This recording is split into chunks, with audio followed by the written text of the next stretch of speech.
Okay, everybody, as you can see, part of this is the setup for War of the Ring, 2nd edition. I bought this game a couple of weeks ago and I did an unboxing, and now I've decided to do a video of my first ever play. I've set up you can only see part of the board game, unfortunately I cannot really show you the whole board. But what I'm going to try and do now is I'm going to try and shoot a couple of videos about me trying to learn the game and play it solo for the first time. The reason why I'm playing it solo is, first of all, I want to understand the rules completely before I'm going to try and teach this to somebody else. Also, this game takes quite a long time, so it actually means, logistically speaking, I will have to talk to the person that I'm going to play this with, and we're probably going to have to take a whole day at one of the weekends in December to play this. So, in order for me to be able to tell apart the little miniatures, I did a really quick and dirty paint job on them. I only painted the bases, so this is basically an elf. I gave them the color purple. I went a little bit into more detail with the leaders. You can't make it out very well, but I actually dry brushed the heraldry on the shields. Here we've got a warrior of the red iron orc. So basically they've got a black shield, and I and I dry brushed the red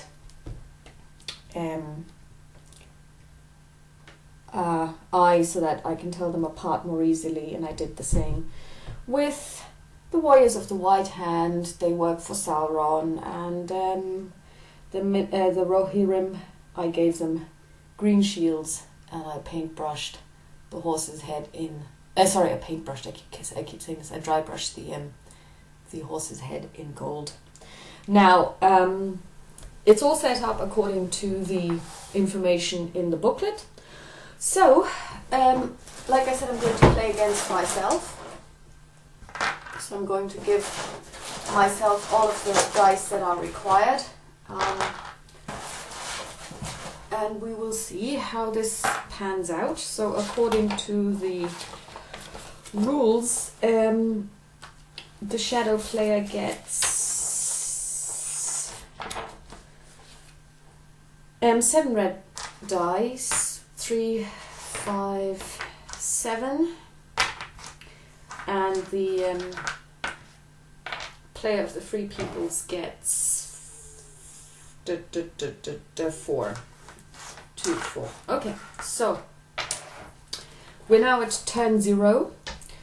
So the first phase in the turn is to recover the action dice and draw event cards. Now, we don't have any action dice anywhere in the boxes down here in the hunt box, because this is the first turn, so we'll go straight to the event card drawing. So I'm going to draw for the Free People's player first. I'm going forward, I'm just going to say I'm going to draw for blue or for red. I'm not going to keep saying, shadow player and Free People's player, and for the red player as well. Okay, so now I've got 2 cards, one from the army deck and one from the character deck. Okay, now the red player has drawn the Fighting Uruk-hai as the army card. This card can only be played if Saruman is in play, and if an army containing an Isengard unit is besieging a stronghold. You can then attack that stronghold, or it can also be played as an onslaught. And the character card is Dreadful Spells. Play if a shadow army containing Nazgul is adjacent to or is in the same region as a Free People's army. Roll a number of dice equal to the number of Nazgul up to a maximum of 5 and score 1 hit for every result of 5+. That's really good. So I'm going to put these ones here. And then the blue player has Fear Fire Foes. Move any or all companions who are not in the Fellowship. Then, if a companion is in the Shire or Bree, activate the North Nation and move it directly to the At War step. I mean, this is really handy, because at the end of the day, for military action to be possible, to its fullest. All the nation that you're playing with or that you're trying to use needs to be at war. It needs to be active and it needs to be at war. So with this, you can activate the North Nation and move it to directly to at war in one go. And then the other one is there and back again. Separate from the fellowship one companion or group of companions. You may move them one extra region. Then if Gimli or Legolas are in Dale, Erebor or the Woodland Realm, activate the Dwarven and the North Nations and advance the Dwarven, the Elven and the North Nations one step each on the political track. So basically, with this one, you can use either Gimli or Legolas to activate the Dwarven and the North Nations. They're not active at the beginning of play, only the elves are. And then you can move Northern, elves and Dwarven one step down the track, which is also very, very good. So I'm going to put these ones over here. And now the next one is the Fellowship phase. The Free Peoples player may now declare the position of the Fellowship. This is something that we don't need to do at the moment, because at the beginning of play, the Fellowship is in Rivendell. This is where they set out from. So, if the Fellowship is declared in a city or stronghold of a Free Peoples nation, that nation is activated. If the nation is showing passive on the political track, flip the nation to active and the ring bearers may be healed.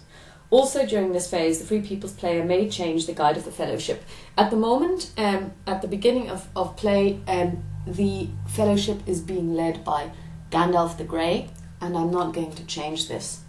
So now, the next one is the hunt allocation. The Shadow player may now place a number of action dice in the hunt box located on the game board.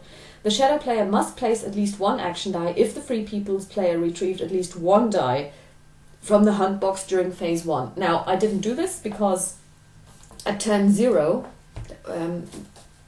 there wasn't anything to be recovered. So now I need to make a decision, how many dice do I want to put into the hunt box?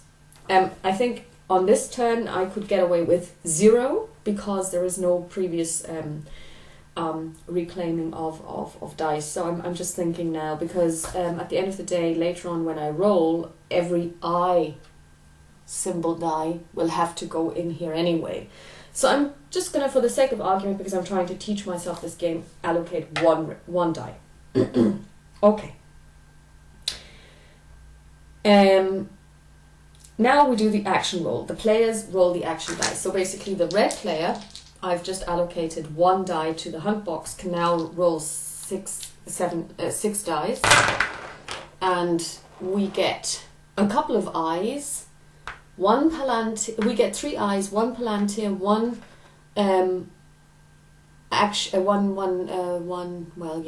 character die, and one army muster die thing. So first of all of the eyes go into the hunt box. They're in there. Now the blue player rolls with 4 dice, and we have 3 character dice and 1 helmet, which is the army, I think. Let me see, give it the right name.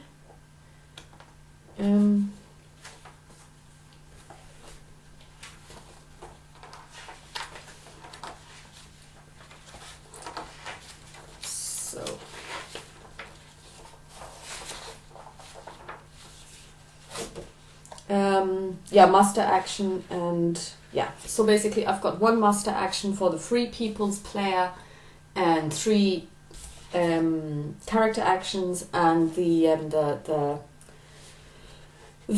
red player has 4 in the hunt box, 1 character action and 1 Palantir, and which means he can play, or well, she in this case, because it's me, she can play a card, and 1 muster / army die.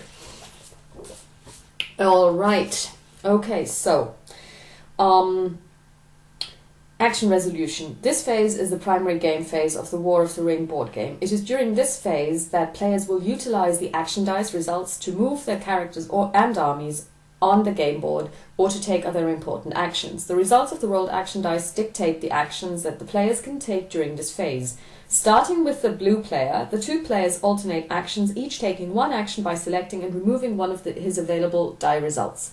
If a player has fewer unused action dice than his opponent, typically the free people's player will have fewer action dice than the shadow player, he can pass instead of taking an action, thus allowing the opponent to take another action. If a player runs out of actions before his opponent has done the same, the opponent takes all of his remaining actions one after the other. Each time the free people's player uses an action die to move the fellowship, he places that die in the hunt box after completing the action. All other used dice are set aside until next turn. The use of each different action die is described in the action die reference chart, which I'm sure is on the back of the card. Yes. Okay, so the blue player goes first. Now, the objective of the game, for those of you who don't know, is these guys carry the ring. They are the ring bearers, and they need to move from up here all the way down here. And that's a very dangerous journey, and it's going to take, in the book, it takes basically a long, long time. These guys, the red guys, on the other hand, what they need to do is they need to make sure that these guys never manage to get to the crack of doom and destroy the ring. They can do this either by corrupting them, which happens by hunting for them and giving them corruption. That's how the game mechanic works. Or they can win the game by military victory, which means that they have to capture free people's settlements, cities, and get victory points for that, and they need to get 10. The good guys, the blue folks, so to speak, they can also gain a military victory by getting 4 points worth of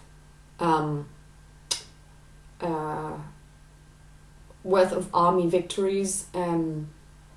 However, they are at a huge disadvantage. First of all, simply numerically speaking, even when you look at the board now, there are fewer troops available to the blue player than there are to the red player. That's number one. And number two, when a blue player loses a battle and the armies are killed off, they can never enter play again. They're gone. Whereas the red player has an inexhaustible supply. So each time one of these goes, it just goes back into the pile, and the next time I do a muster action for the red player, they are available again. In story terms, the background to this is obviously that, first of all, Saruman in Isengard, in Orthanc, actually he mass produces orcs. He's breeding them. So he makes a huge army of orcs. So he has, an inexhaustible store of these guys. The same goes for Sauron, who breeds orcs in Mordor. So he's got an inexhaustible supply. And the Southrons, and these are their elites, I like them, they're elephants, fighting elephants. These guys come from the south, and arguably they also have huge amounts of armies. So according to everything I've read, a military victory for the blue player is highly unlikely. It is possible, but it's not really what usually people arrive at. So what I need to do now is I need to make a decision. How do I move from here down to here as quickly as possible while hiding these guys, trying to hope that they're not going to be found during a hunt? While as a red player, I just have to start invading all of these territories and trying to capture all of these towns and get victory points. So this is something that I need to figure out, and this is how I need to play this game to make sure that